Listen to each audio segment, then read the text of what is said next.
بسم اللہ الرحمن الرحیم۔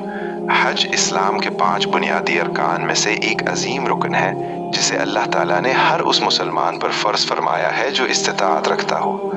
یہ عبادت صرف جسمانی نہیں بلکہ روحانی، مالی اور ایمانی ہر اعتبار سے ایک مکمل تربیت ہے۔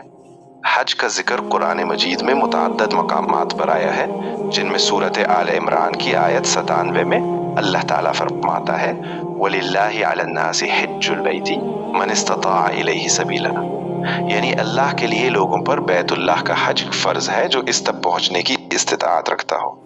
اسی طرح سورۃ البقرہ میں حج کے احکام، اس کے اوقات اور اس کے آداب تفصیل سے بیان کیے گئے ہیں، خاص طور پر آیات 196 سے 203 تک، جہاں حج اور عمرہ کے مسائل، احرام کی پابندیاں، قربانی اور ذکر و دعا کی تاکید بیان کی گئی ہے۔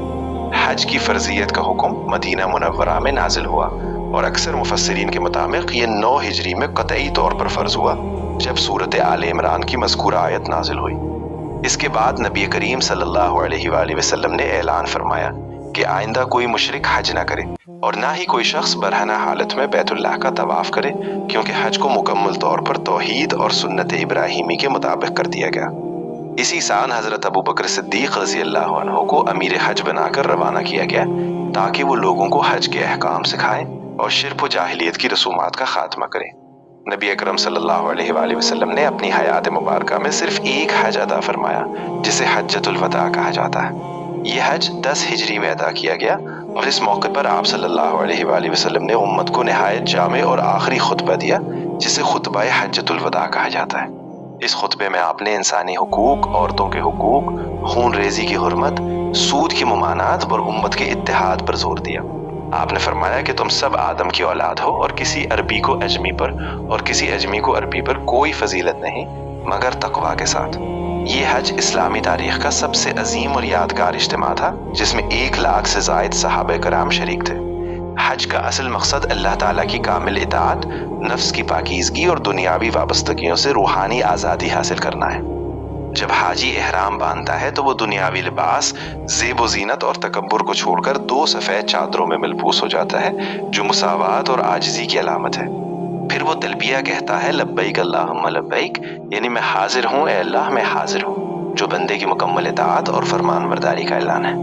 حج کے ارکان میں احرام، وقوف عرفہ، طواف کعبہ، سعی بین صفا و مروہ، منی میں قیام اور قربانی شامل ہے۔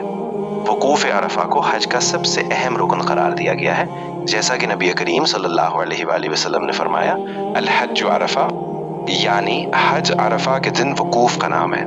اگر کوئی شخص عرفہ میں حاضر نہ ہو تو اس کا حج مکمل نہیں ہوتا۔ اسی طرح طواف کعبہ اللہ کے گھر کے گرد 7 چکر لگانے کا عمل ہے جو اللہ کی وحدانیت اور بندے کی مکمل اطاعت کی علامت ہے۔ حج کا آغاز حضرت ابراہیم علیہ السلام اور حضرت اسماعیل علیہ السلام کے دور سے ہوا۔ قرآن مجید میں اللہ تعالیٰ نے حضرت ابراہیم علیہ السلام کو حکم کہ وہ لوگوں میں حج کا اعلان کریں، جیسا کہ سورۃ الحج میں بیان ہوا ہے۔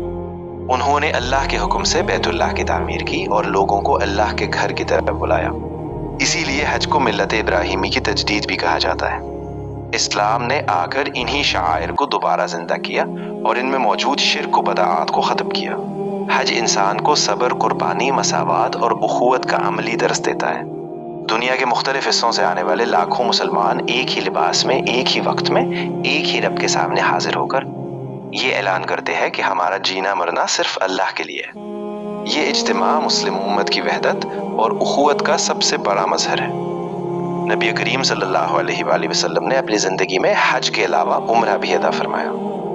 آپ نے 4 عمرے ادا کیے جو مختلف اوقات میں تھے، ایک حدیبیہ کے بعد قضا عمرہ، ایک عمرۃ القضاء، ایک جعرانہ سے اور ایک حج کے ساتھ۔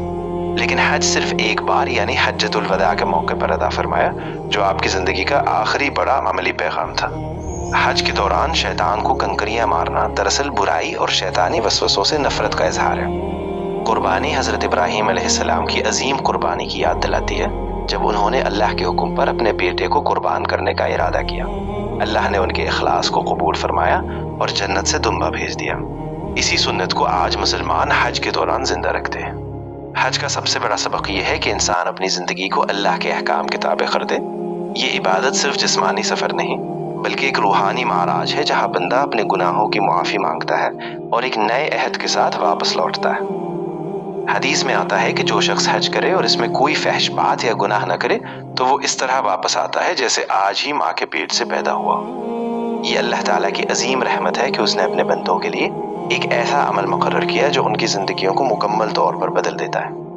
حج انسان کو دنیا کی حقیقت سمجھاتا ہے، موت کی یاد دلاتا ہے اور آخرت کی تیاری کا شعور دیتا ہے۔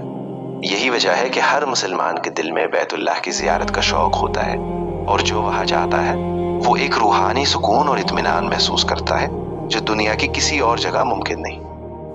آخر میں اللہ تعالیٰ سے دعا ہے کہ وہ ہمیں بھی اپنے گھر کی زیارت نصیب فرمائے، ہمارے گناہوں کو معاف فرمائے، ہمارے اعمال کو قبول فرمائے اور ہمیں حقیقی معنوں میں حج کی روح سمجھنے اور اس پر عمل کرنے کی توفیق عطا فرمائے۔